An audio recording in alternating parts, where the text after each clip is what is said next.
በሀገራችን የአብይ ጾም ወይም ሌሎች የጾም ወቅቶች ባህላዊ የጾም ምግቦችን በአግባቡ መጠቀም ጡንቻዎችን መገንባት ሙሉ ለሙሉ ይቻላል። የእንስሳት ተዋጽኦችን እንደ እንቁላል፣ አይብ እና የተለያዩ የወተት ተዋጽኦችን ባይበሉም ትኩረቱን ጥራጥሬዎችና ጤፍ ላይ በማድረግ ውጤታማ መሆን ይቻላል። ሰላም የቻናሌ ቤተሰቦች እንዴት ናችሁ? ቻናላችንን ላይክ፣ ሼር እና ሰብስክራይብ በማድረግ ያላርጋችሁ ይሄንን ያመጋገብ ለሚፈልጉ በጾም ወቅት ይሄን ማመጋገብ ለሚፈልጉ ሼር አድርጉላቸው። ኮሜንት ላይ በቀጣይ ምን እንደምሰራላችሁ ኮሜንት ላይ ጻፉልኝ። ቀጥታ አንደኛ እንግዲህ ዋና የፕሮቲን ምንጮች የምንላቸው በሀገራችን የጾም ምግቦች ለጡንቻ እድገትና ለጡንቻ ጥገናና እድገት የሚያስፈልጉ አሚኖ አሲዶችን የያዙ ፕሮቲን ምንጮች ናቸው እነዚህ ምግቦች። እነዚህን በዝርዝር እናያለን። አንደኛ እንግዲህ ምስር ነው። ምስር ለጡንቻ እድገት በጣም ጠቃሚ ሲሆን በአንድ ኩባያ ውስጥ 18 ግራም ያህል ፕሮቲን ይገኛል።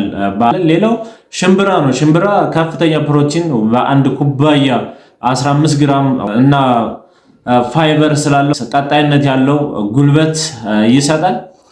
ቀጣይ ክክ ነው። ይሄ ክክ በክክ አልጫ ውስጥ በብዛት የሚገኝ ሲሆን በ100 ግራም ውስጥ ከ20 እስከ 25 ግራም ፕሮቲንን ይይዛል። ይሄም ከፍተኛ ፕሮቲን በውስጡ ያለው ነው በክክ።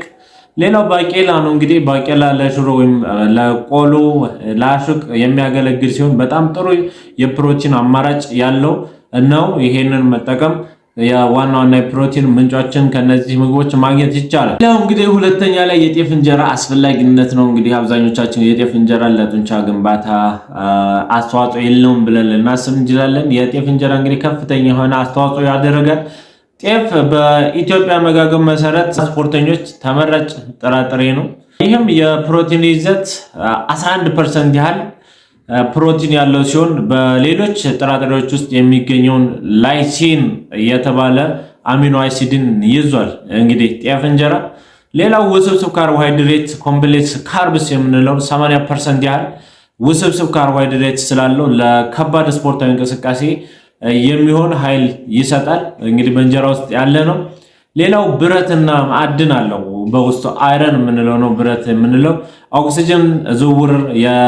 ኦክሲጅን ዝውውራችን በደማችን ውስጥና ለአጥንት ጤንነት ወሳኝ የሆኑ ብረት እና ካልሲየም በከፍተኛ መጠን የያዘ ነው። ስለዚህ ጤፍን እንጀራ መመገብ እነዚህን ጠቀሜታዎች ያስገኛል ማለት ነው። ሶስተኛው ጡንቻን የሚገነቡ የጾም ምግቦች።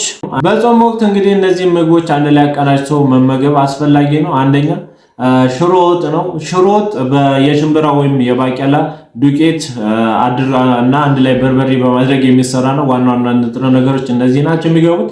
ለጡንቻ እድገት ያለው ጠቀሜታ ምንድነው ነው? የተከማቸው ፕሮቲን ምንጭ እና በቀላሉ የሚፈጭ ስለሆነ በከፍተኛ ለጡንቻ እድገት የሚያገለግል ነው። ሁለተኛው የምስር ወጥ ነው። እንግዲህ ቀይ ምስር፣ ሽንኩርት፣ ነጭ ሽንኩርት አንድ ላይ በማድረግ በመስራት የጡንቻ እድገትን የሚያፋጥን ላይሲን በውስጡ ስለያዘ ይህም ለጡንቻ እድገት ከፍተኛ የሆነ ጠቀሜታ አለው። ሶስተኛው ክክ ነው። ይሄ ቢጫ ክክ እና እርድ አንድ ላይ በማድረግ የሚሰሩት ነው። አብዛኛው በኢትዮጵያ ምግብ ውስጥ የሚሰራ ነው። ይህም ከፍተኛ ፋይበር እና ፕሮቲን ያለው ስለሆነ ለሰውነት ማገገም ይረዳል። ይህም ጡንቻን በከፍተኛ ሁኔታ ለመገንባትና ለማገገም ያስችላል። ሌላው የተለያዩ ምግቦች ክክና አትክልቶች በየአይነት የምንለው ማለት ነው። እነዚህን አንድ ላይ በማድረግ ሰፊ አሚኖ አሲድ እና ማዕድናትን ዝርያን ይሰጣል። ይህም ለከፍተኛ የጡንቻ እድገት ጠቀሜታ አለው። ሌላው መጨረሻ ላይ በሶ ነው። እንግዲህ የተቆላ የገብስ ዱቄት በፈሳሽ መልክ መጠቀም ይህም ለጡንቻ እድገት ያለው ጥቅም ከስፖርት በፊት ወይም ከስፖርት በኋላ ይህን መመገብ ይቻላል። ከስፖርት በፊት ወይም ከስፖርት በኋላ የሚወሰድ ከፍተኛ ካሎሪ ያለው ኃይል ሰጪ ነው። ይሄንን መውሰድ it is very important to build our muscle። ታዲያ አራተኛ ላይ እነዚህ ምግቦች ውጤታማ ለመሆን ምን አይነት ስልቶችን እንውሰድ ነው? ለውጤታማነት የሚረዱ ስልቶችን እነግራችኋለሁ።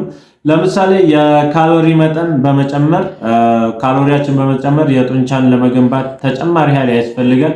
ስለዚህ የጾም ምግብ ስለሆነ ብቻ ሳይሆን በመጠኑ የእንጀራውንና የወጡን ብዛት በመጨመር በቂ ካሎሪ ማግኘቱን ያረጋግጡ። ሌላው ቆሎ ነው። ቆሎን እንደ መክሰስ በመጠቀም የተቆላ ገብስ፣ ሽምብራ እና ኦቾሎኒን በመጠቀም ቀኑን ሙሉ ከ20 እስከ 30 ግራም ተጨማሪ ፕሮቲንን ማግኘት ይቻላል። ሌላው የምግብ ሰዓት ነው። ጾሙ እስከ ቀትር ወይም ከሰዓት የሚቆይ ከሆነ የጾም መፍቻ ምግብ በጣም ጠቃሚ ንጥረ ነገሮችን ያሉትና ከስፖርት በኋላ እንዲሆኑ ያድርጉ። ሌላው ተጨማሪ ፕሮቲን ወይም ሰፕሊመንት ከምግብ ብቻ በቂ ፕሮቲን ለምሳሌ 1 ኪሎ ግራም የሰውነት ክብደት ውስጥ ከ1.6 ግራም እስከ 2.2 ግራም ማግኘት ካልቻሉ ከአተር ወይም ከሩዝ የሚሰራ የቪጋን ፕሮቲን ዱቄት መጠቀም ይችላል። እንግዲህ የቻናል ቤተሰቦች ከላይ ያሉትን ምግቦች በአግባቡ በመጠቀም በጾም ወቅት ጡንቻን መገንባት ይቻላል። ለሚፈልግ ሰው ለሼር በማድረግ ላይክ ኮሜንት በማድረግ ቻናላችን የእይታ እንዲያደርገኝ የበኩላችሁን አስተዋጽኦ አድርጉ። በቀጣይ በአሪፍ ቪዲዮ እንመለሳለን። እስከዚያው ድረስ ቻርን ሰብት